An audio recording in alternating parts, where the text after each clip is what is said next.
Hi, this is Taylor Moreno, and today I will be covering the case study of Carrie Fisher and her bipolar disorder. What is bipolar disorder? Bipolar disorder is when a person experiences periods of great excitement, overactivity, delusions, or euphoria, which is known as mania, and other periods of feeling sad and hopelessness, which is known as depression. According to the Diagnostic and Statistical Manual of Mental Disorders, people who have bipolar disorder can have bipolar 1, bipolar 2, or cyclothymic disorder.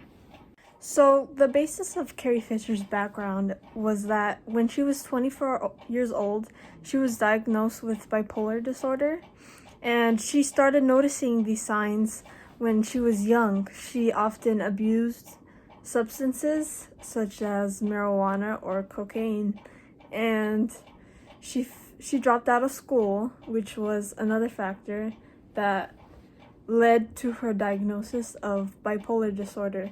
She wrote to a fan whose name was Alex that she went through the same experiences that she had gone through because she often struggled in school, and she would often use these substances in order to get pleasure from them, and she would often notice that she fell into these manic episodes of depression throughout her life that would go on and off, which was a clear sign that she had bipolar disorder.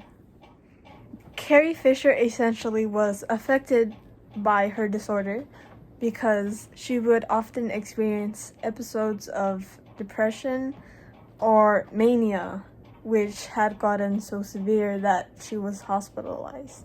Essentially, this took place throughout her film Star Wars, where she often abused substances behind the scenes because of her disorder. Carrie Fisher's life with bipolar disorder affected her career because she could not relate to anyone who was on the set of Star Wars, essentially, and she had to go through periods of depression where she did not feel so good, and she could often not feel comfortable filming because of her condition and the state she was in.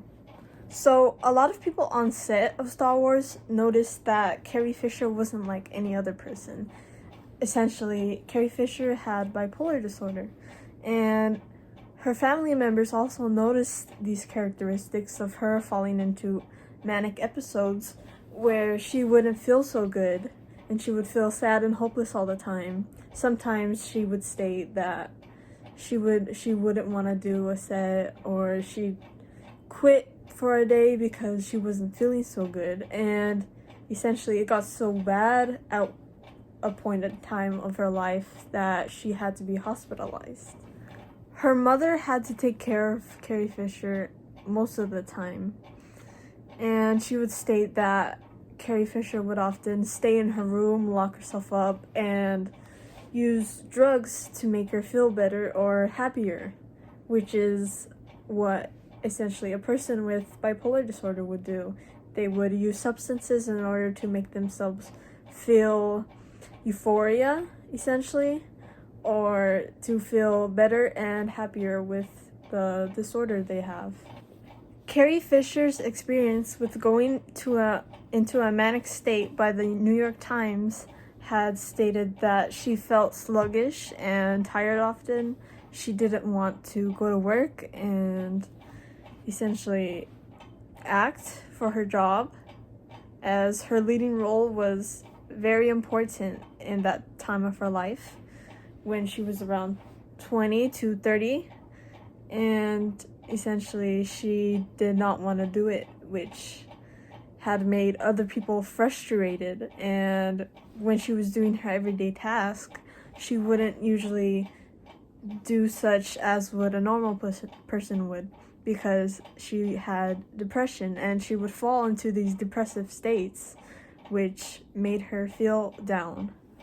It's usually common for a bipolar person to be in denial about them having the disorder because they are so used to having substance abuse or alcohol abuse, which can make them at times be not aware of their surroundings and what they are doing to others or themselves, which is a factor that they must take into consideration when talking to family members. And Carrie Fisher essentially got help from her mother and talked to her about it, and her mother essentially was accepting, and she wanted to help her child get better and feel better with her disorder.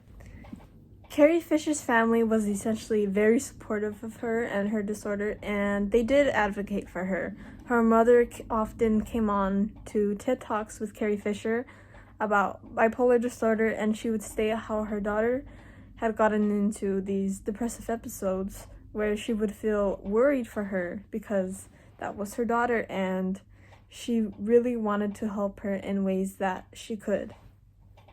Carrie Fisher told the public to not be afraid or shy away from people who have bipolar disorder, but instead make friends with them, because you never know what another person could be going through, and this essentially helps the bipolar person essentially create long-lasting friendships with others and have more moral support for themselves.